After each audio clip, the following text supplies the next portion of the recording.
वो सुबह कभी तो आएगी.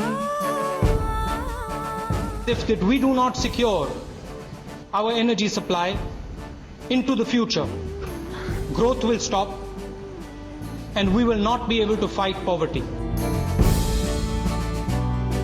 बिजली तो हमारी अच्छी जगह पे तो बहुत अच्छी है, मगर वहीं स्लम एरिया में चले जाइए आप, बिजली कट हो जाती है कभी भी. 20,000 मेगावाट बिजली के कारखाने बंद पड़े हैं. क्यों बंद पड़े हैं? फ्यूल नहीं है. फ्यूल क्यों नहीं है? पॉलिसी पैरालिसिस है. क्या करो? कोयला बाहर से लाओ. India as a country today imports about 30% of our energy. If you project this out to 2030, the amount of imports actually go up from 30% to over 50%. Looked at on a global scale, that actually makes India one of the most import-dependent economies in the world. Today we have at least 8 or 10 ministries that in some form or shape have a say on energy. So consolidate it into one ministry. The way forward is diversification and reliance on more than one source of energy. A balanced portfolio that includes nuclear, hydrocarbon, solar and wind. Focus more on renewable energy, and where I think solar energy has a huge tap potential. We have to increase our technology and our technology depth in energy. It requires our energy companies to increase their technology spending by 2 to 5 times to get to global benchmarks. We must organize our lifestyle and production cycle in a way that we save energy. We do have to work on market-based pricing for coal, market-based pricing for gas. We need to think about how to move subsidies to an arm's length and essentially make the large investments that are required viable.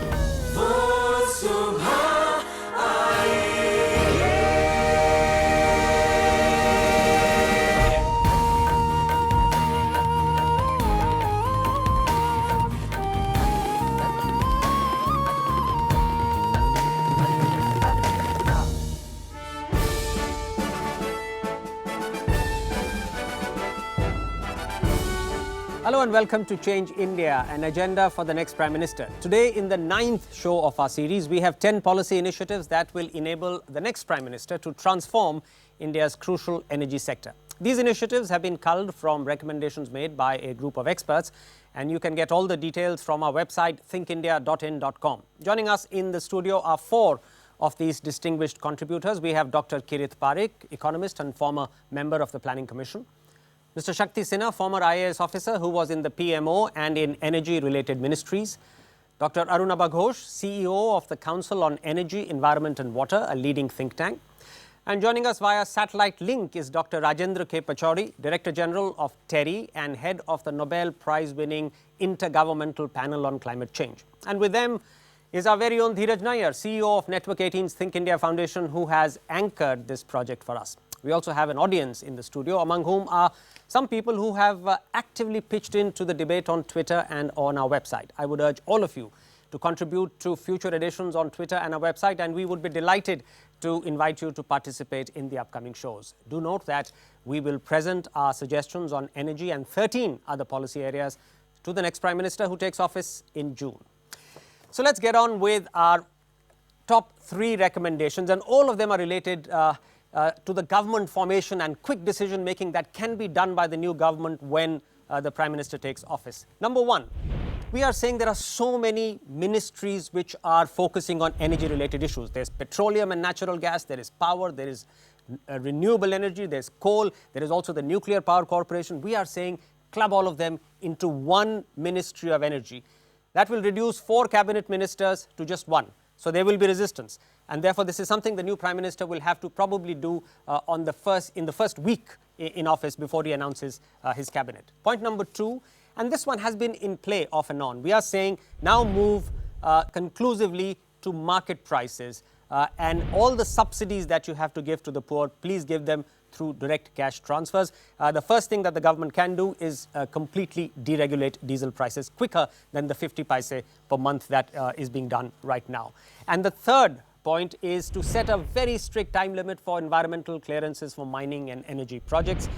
And people must be benchmarked, people must be incentivized to deliver and penalized if they don't deliver. So these are points 1, 2 and 3 which can be very quickly, almost in the first week in office, implemented by the new Prime Minister. Dr. Parikh. Yeah, I don't completely agree with the idea that if you make one integrated energy ministry, it will make any difference.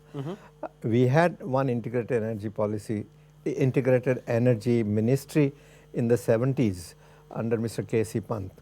What happens is that there is one ministry, but then he has so many minister of states looking after each of these, and his ability to coordinate will be no different than the Prime Minister's ability to coordinate all these different ministries. Right. So I think as long as there is a Prime Minister who have the power and the will to exercise that power to across all the ministries, it is not going to make any difference. You are saying just an So organizational... Yeah. I don't think it's a critical measure at all. But I want to come to get to you on the second point as well, and that's on a much quicker deregulation. I know you've been a votary. Can we do it at, say, 75 paise per fortnight, 1.5 rupees per month? I think it can be done very easily. You don't have to do 75 rupees a fortnight. I have been arguing, for example, for diesel price, that today there is a difference of around 8 rupees per litre between the price that should be and what the price that is charged to the consumers. Right. You could easily deregulate diesel today and say that henceforth we will give you only 8 rupees per litre fixed subsidy. Right. And let the international prices be transferred to this and gradually reduce the subsidy at 1 rupee, 1.5 rupee or whatever. Right. And that can be done on immediately. Almost the first. Yeah. Let me get Dr. Pachauri in on points 1 and 2, sir. Well, let me first say that Dr. Kirit Parikh is not entirely right. Mr. K.C. Pant was chairman of the advisory board on energy in the 80s, and I was a member of that. Yes, for a very short period, he was Minister of Energy, but all he had was power and coal.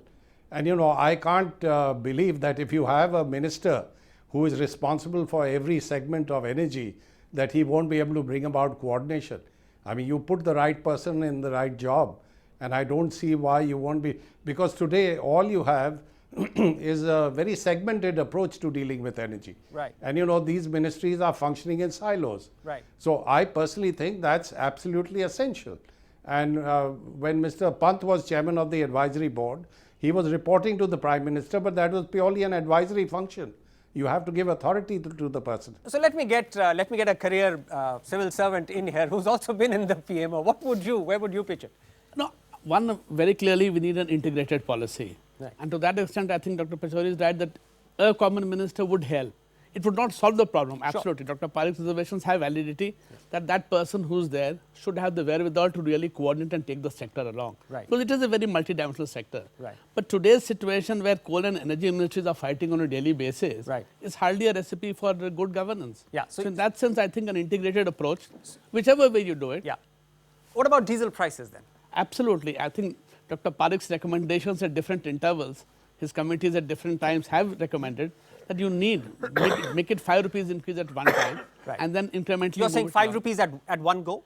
Because I go back to 1973 and the first oil shock. Right. And Mrs. Gandhi doubled petrol prices overnight from 1 rupee 57 paisa to 3 rupee 23 paisa at one stroke of the pen. But why not increase this? On a monthly basis, really, frankly, no. Okay, you're saying so just go for unnecessary. it. So just go for it. Okay, don't go for 8 rupees at a time. Fair enough. You need some incremental approach. But too much incremental approach then lets you postpone decision making. Right. Okay. So don't go for incrementalism. Dr. Ghosh, I want you to pick up point 3 as well, because points 1 and 2 have been discussed in great detail. This is time limits for environmental clearances. Sounds very easy on a piece of paper. But can it be done? And if it has to be done, and as it should be done, how? Well, you know, in India, we have the pendulum constantly swinging. On one hand, we have environmental clearances or lack of them becoming the major problem. And then on the other hand, we bring in someone who decides to clear everything. Now, can we say overnight there were no environmental challenges with any one of these projects? No. I think we need to adopt certain basic international benchmarks on this. Right. We have this concept of environmental impact assessment. Right. Now, that has become basically a check-the-box exercise. What actually needs to happen is EIA follow-up. So, whatever is getting cleared does not mean you have a blank check. Yes. That there is clear monitoring that goes on of Yes. the project, Yes. and that allows some certainty about how the standards are being complied. It's more an issue of administration and focus, really, isn't it? Set benchmarks, ensure that decisions are taken within a reasonable timeline. If there is no decision, there should be constant follow-up on why there is no decision, if it's for legitimate causes. Exactly. You know, the follow-up has to be on both sides. Right. It can't be just government saying you're not doing something. Yes. Equally, the project developer has the right vis-a-vis Right. government. Why? Explain to me why you're not clearing it as well. Okay. So, So- this dialogue needs to happen Yeah. along with the public. Yeah. So I want to turn to the audience very quickly for a very quick poll, because diesel prices is something that I think all of us deal with on a day-to-day basis. How many of you believe that we should go for a very swift adjustment? Raise your hands. Okay, so there is almost a 40% support for the very swift adjustment, so almost 5 rupees or 6 rupees at one shot. And how many of you believe that we should probably become more gradual, make it 1 rupee a month instead of 50 paisa, and over 7, 8, 9 months get rid of the problem? Okay, this country is in a faster frame of mind than than we would. Dheeraj, I'm a bit surprised by this poll, but people want it quicker. Yeah, I mean, absolutely. I mean, I think the younger India, especially represented in this audience, is impatient for change, and I don't think people want to wait forever. And just a point on that, the unified ministry, I think. Yes. I think it's policy should be made for the people of this country, for the people who work in the sector, not for ministers. I mean, cabinet is not formed to accommodate 4 or 5 powerful people in 4 or 5 different important ministries where they all have a lot of discretion, they have a lot of PSU. That's what goes on. That's what the difficulty is, as you highlighted, right? Exactly. So you combine it, there's going to be a lot of pressure on one... 3 jobs gone. 3 jobs gone, and the one guy who gets it becomes extremely powerful. Yeah. But I think the time has come where you need a unified policy. You can't have power and coal talking at, which has happened in the last 2 or 3 years, power and coal on different pages. Right. I mean, that is absolutely unacceptable for a country like India. Right. Okay. So, Mr. Prime Minister, you've got your job cut out here. You can create one ministry. You can be much more aggressive in moving towards market equalization of diesel prices. And of course, you must get an environment minister who can be quicker on his feet. You stay right there. Go to our website, thinkindia.in.com, post your suggestions, and we'll be back after this very short break.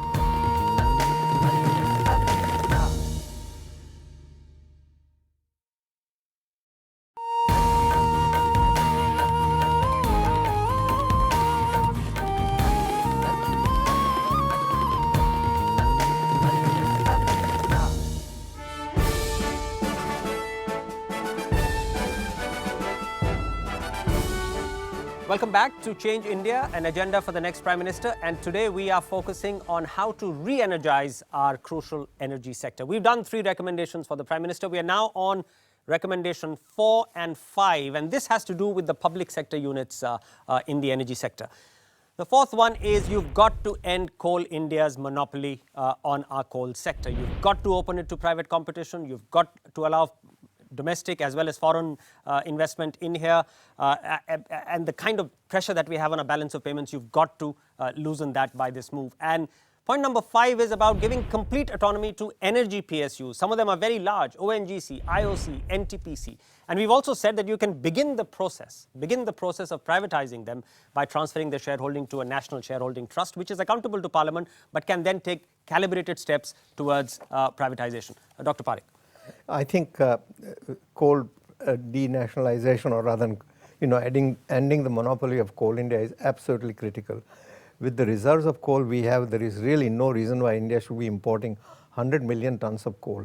And in fact, what is even strange is that the 12th 5-year plan envisages that by the end of the 12th plan, we will be importing 170 million tons of coal. Right. I think this is completely crazy, and we ought to quickly and as soon as possible end the monopoly of Coal India. As far as giving autonomy to the and privatizing it. And privatize. Yes. Yes. Well, privatization is not so critical as ending the monopoly of Coal India. Right. No, and on the PSUs, the public sector units. On the PSUs, I think the other PSUs, oil PSUs, we must first deregulate the oil sector, right, and then really give them the autonomy. Right. But otherwise, there is no real reason. But once, and let me get Dr. Pachauri in here, once the diesel prices are deregulated and petroleum prices are deregulated, then you are in a position where you can privatize over a period of time. We're not saying do it overnight, but over a period of time move towards privatization. Let's remember that the NDA government had almost gone ahead and done IOC. Yes, I think the NDA government actually lost a great opportunity in 2002 when really speaking they could have moved to a much more market-friendly system. But let me emphasize one important aspect of opening up this coal as well as the hydrocarbon sector. You've got to have effective regulation. And I think this really cuts across the entire energy sector. Mr. Shakti Sinha wrote a very nice article just a few days ago where he put his finger on the problem. Today you have regulatory bodies for the electricity sector, both at the center and at the states. Right. They are not functioning. They don't have the capacity. So if you really want to open up this sector, you must at the same time also set up transparent, professionally manned and effective regulatory bodies. Then of course the private sector and everybody who gets autonomy will be able to function in the interests of the public at large. Okay, let me get Mr. Sinha in on this question. Now, Coal India, denationalization, opening up. Will the government be able to get the courage, the political width to do it? I would think so, because energy has now become such a critical issue. And if you look at the amount of mothballed power plants because of lack of fuel, right, whether it's because of Indonesian prices have gone up or gas is not available, right, whichever government is there. Right. And if you look at Coal India itself, they changed their pricing from ultimate heat value, usable heat value to gross calorific this thing. In the last 5 years, if you look at the profits of Coal India, they've been shooting up. They've gone up from about 4,000 crores in a turnover of 45,000 crores. This is profit after tax, to right, 10,000 crores in a turnover of 70,000 crores. Right. You can see the ratios changing. Last year, Coal India declares a dividend of 140%. Right. As against 30-35% 4 years So we ago. have this fairly crazy situation where this public sector company is making monopoly profits. The country is importing 100 million tons of coal. Because you're getting very bad coal from Coal India. You're getting very stones bad half the time. So it's a monopoly profit and it's a monopoly inefficient But entity. to move to privatization, I think everybody is very clear. If you don't have very strong regulation, you Yes, cannot move from a government monopoly to a private monopoly. I think that would be a disaster. No, absolutely. Regulation. In fact, the thing would be to close down the coal ministry and get a good coal regulator in. Absolutely. Dheeraj. Yeah, I think Raghav, the points made by Mr. Sinha and Mr. Pachauri are absolutely correct. You need good regulation, but I think we shouldn't assume that regulation will not come. I mean, let's move to the regulation. A very good way, as you suggested, is to get rid of the ministry. There are certain ministries which exist which don't need to. I mean, the coal ministry just looks after Coal India. Right. And it's a perverse case of an extremely profitable PSU, which is causing the country great harm. I mean, in the regular cases, we have loss-making PSUs causing us harm. Here, it's an extremely profitable PSU causing us harm. Right. So I think the facade over Coal India, that it's this extremely well-performing PSU, makes a lot of profits, good for India, needs to go. Coal needs to be denationalized. We just, at the moment, the entire scandal in coal is because you give it only on a discretionary basis for captive mining. Right. Why give it only for captive mining? Give it for regular mining. And Arunabha, with the sort of pressure that you're getting from the Supreme Court, this probably makes it politically easier for any incoming government to use that, right? I don't think you need that legal pressure at all. I mean, No, I'm saying this in terms of... is 10 years after, more than 10 years after the Electricity Act was passed. Right. And we are back to square one, which is the generation side is not moving. Right. But one thing I just want to caution is that the privatization and the demonopolization of Coal India is not going to solve all our problems. We need more efficient power plants in the country. Right. And the nature of coal we have, we might not necessarily be able to be the best fuel for those power plants. So more players in the Indian market does not mean complete absence of imports of coal. Right. So we've got to balance that as well. So we are now going to move to the electricity sector. And we have a recommendation which even on paper sounds a big one to implement. We are saying that you should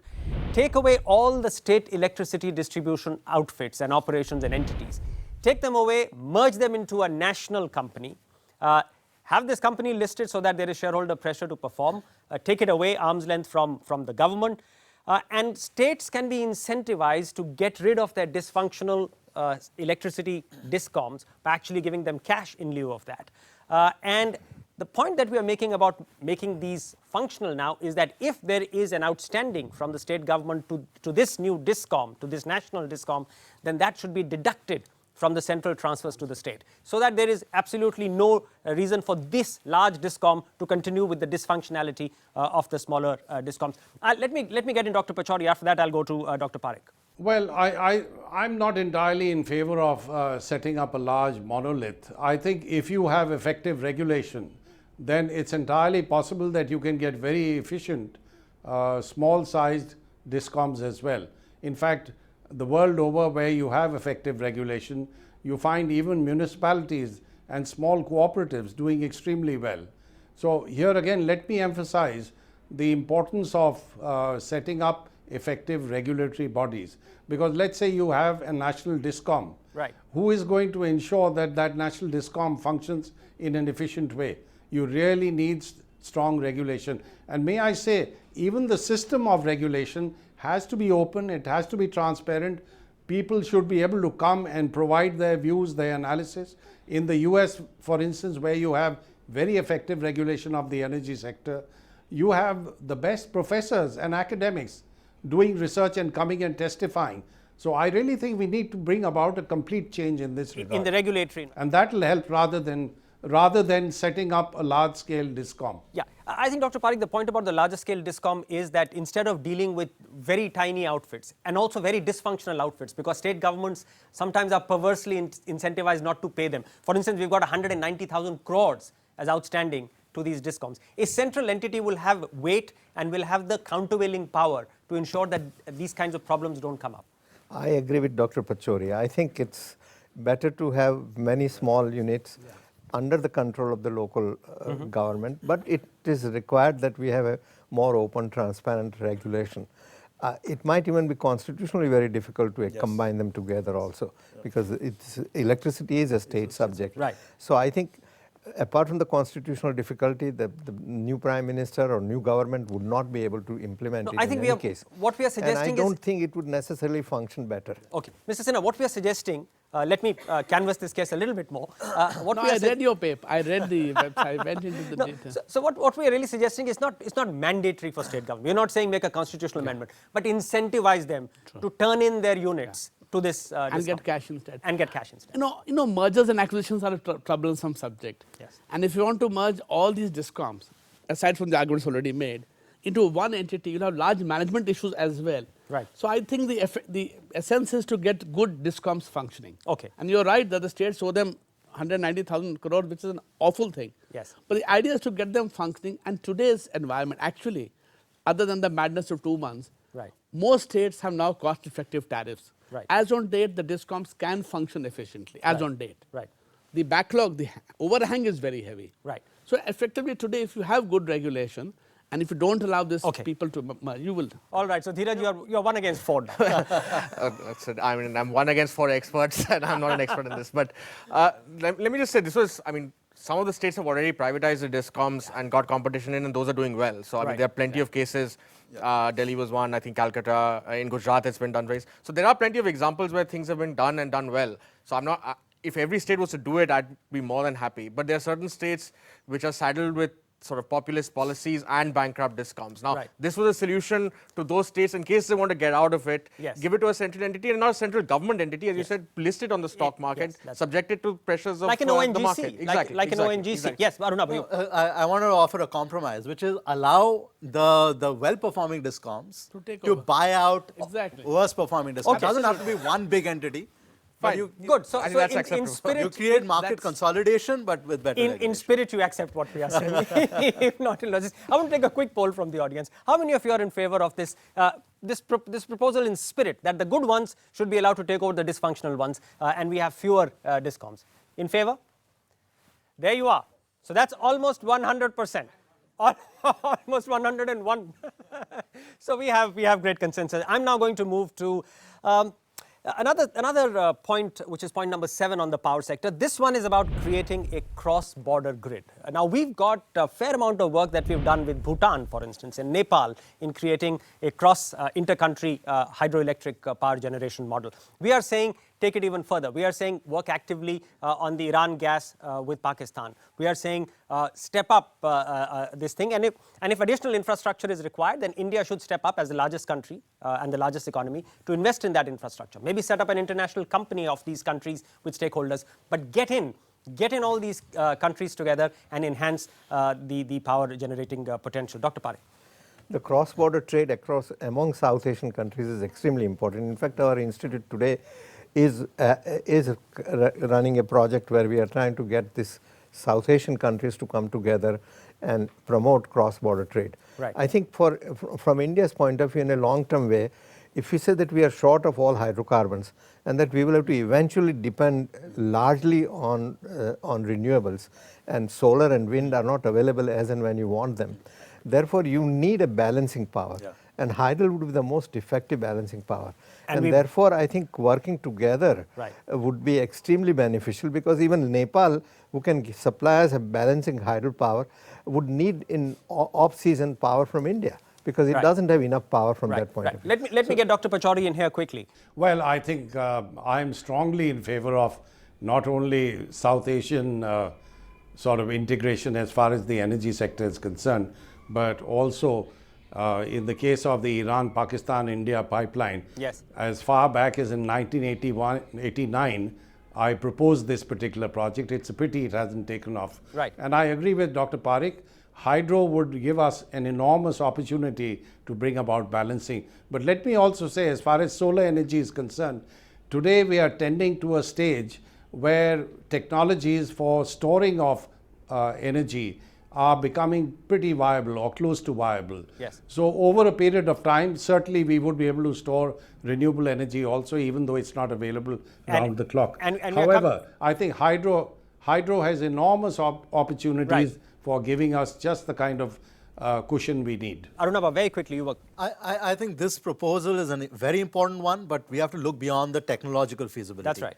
This goes back to your single energy minister or the Prime Minister's office. Our energy diplomacy has to have That's a right. major step I up. was just coming to. We've got one person in the Ministry of External Affairs dealing with so-called energy security. Absolutely. You can't bring 8 South Asian countries together with So that. I was going to talk to Mr. Sinha just about this. Is not so much an energy challenge as a foreign policy challenge. political You've challenge. got to get this going from a foreign policy perspective. The fact that we've not been able to persuade Nepal, I mean, Nepal would benefit so much from exporting hydroelectricity. Pakistan is starving of power. Yeah.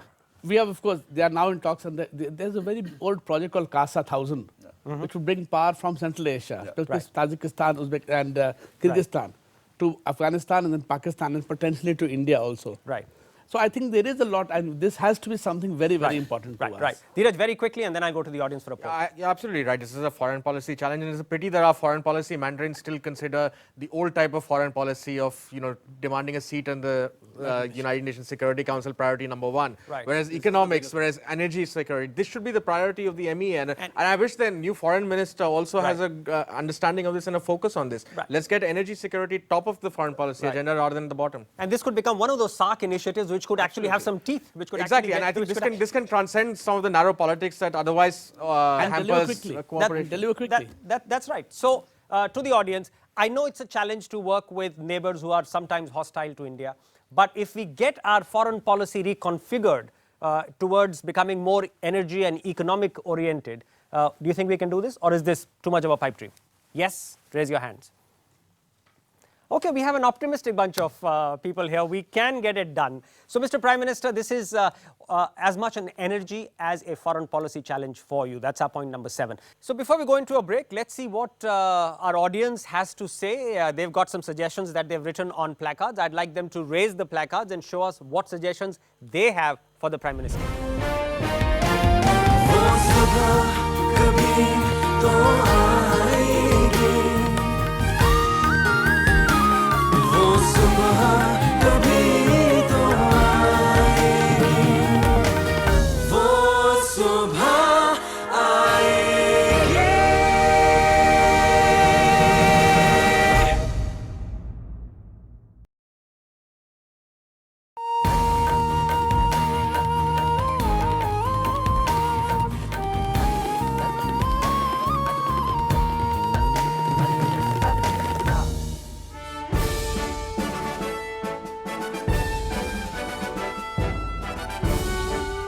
Welcome back to Change India, an agenda for the next Prime Minister. Today we are looking at how to re-energize the crucial energy sector. We've already done 7 policy recommendations for the Prime Minister. We are now ready to come to number 8. And number 8 is one of those policy recommendations which there is no debate about it. It should just get done. And this is create ready-to-dig opportunities so that the government does all the work, gets a project ready, and then invites bids from people who can run those projects, rather than getting people to start the project and then get trapped in all kinds of clearances and problems. Mr. Sinha, you've been in the government. Why can't something like this get done? Very good point. I think basically because the effort required to prepare the ground is so much. I mean, I'm against captive mining, fine. You gave 200 licenses for captive mining. Less than 30 of the mines are in operation. Right. Look at NELP, the petroleum ones. I was in the Andamans before coming here. Blocks are offered there. Companies have come, done the prospecting, found things. Years together, they don't get the approvals. And who suffers? The country suffers. Right. We so hope that company will make money. Fine, they'll make money. Energy security is your issue. Right. And I think this is something where any government today will have to address it. You can't really hold up. But why have we not been able to do this? Why can't the government get shelf-ready projects? It's the government, after all. It's the you've been in the PMO. No. Today, Coal India has 179 prospective licenses held up. Even Coal India? Yes. So it's not. I mean, I wish it could be done quickly. But the systems we have created in place, including for environmental clearance, but not only environmental clearance, is such that you need defense clearance for everything. Right. So many other clearances you require that you keep running around and you're not going to get it. So the Prime Minister needs to get a government is its own worst enemy in many ways, even with regard to PSUs. I mean, it doesn't even let PSUs function. That's right. So the Prime Minister has to take a very thick battle axe to this one. I'm coming to point number 9, and this is on solar energy. We are saying the targets should be increased from 20,000 megawatts over the next 10 years to 30,000, and then we are saying put in a lot of effort into wind power, into tidal. Remember that India has almost 300 days of sunshine. India also is a high temperature country. Almost 26 degrees centigrade is our average temperature, which is literally tailor-made for solar energy. And we've had some experiments, like in Gujarat, we've got the canal top experiment, and we've got some others going. Dr. Pachauri, something right up your street. How can we get this part going? Well, I think we have the National Solar Energy Mission, and I've been pleading with the highest levels of the government that we need to raise our level of ambition, because if you're talking about energy security, there is no possibility for us to get energy secure unless we tap renewable sources on a large scale. Right. India, in my view, can emerge as a leader in this field. Of the G20 countries, we get the largest amount of sunshine in whatever way you measure it. Right. And therefore, I would submit that we need to kickstart the process. We've got, for instance, the National Clean Energy Fund, which is based on the cess that is imposed on coal production. I think that money should be used to kickstart a number of projects. I think if we invest in a few projects, you'll derive economies of scale. Right. You would certainly be able to master the technology. Right. And I think that, combined with photovoltaics, right, as well as wind power. Right. Wind power, if you go further offshore, particularly once you have floating platforms which are being developed, I think with the coastline that we have, yes, we can get an enormous amount of energy from the sea. Right. And of course, there are biomass options and so on. Yes. So I would say that we need a vision, we need ambition, and we need a very clear roadmap whereby renewable energy can be tapped to get this going. Dr. Parikh, you had a point. I agree to this to the extent that we need a vision, we need to be ambitious. But I think what our main primary goal should be to see that coal power or solar power becomes cost competitive.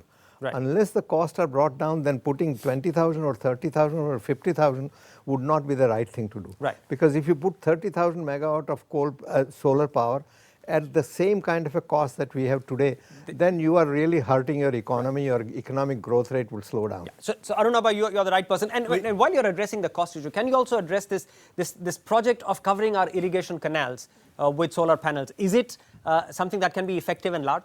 Quick answer to that. That is a demonstration project.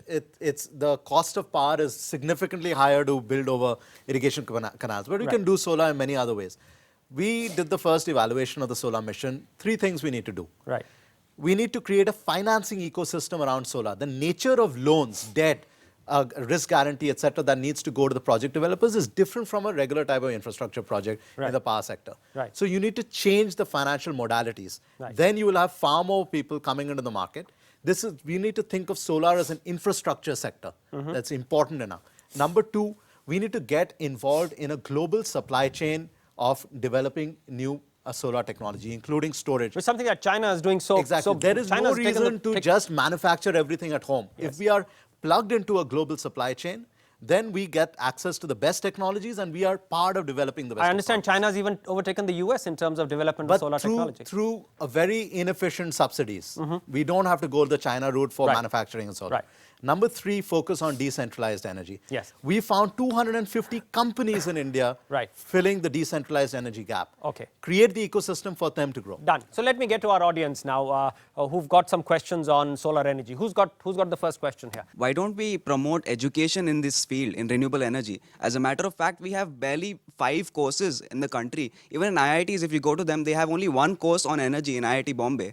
Okay. And none of the other IITs offer any courses in this. That's an excellent point as well. Why don't we have courses is the question from the audience. Well, I'd like to inform you that the TERI University has a master's program on renewable energy technology and also PhD students. I agree there should be many more courses. But let me also make another point. You see, unless you raise your vision, as Dr. Kirit Parikh was pointing out that costs are very high, how are you going to bring down costs unless you exploit economies of scale? Yes. Initially, you have to kickstart the process. There are huge subsidies in every wretched part of the energy sector. I think if you really want to get renewables going, you must, as Dr. Arunabh Ghosh said, you've got to have intelligently designed subsidies.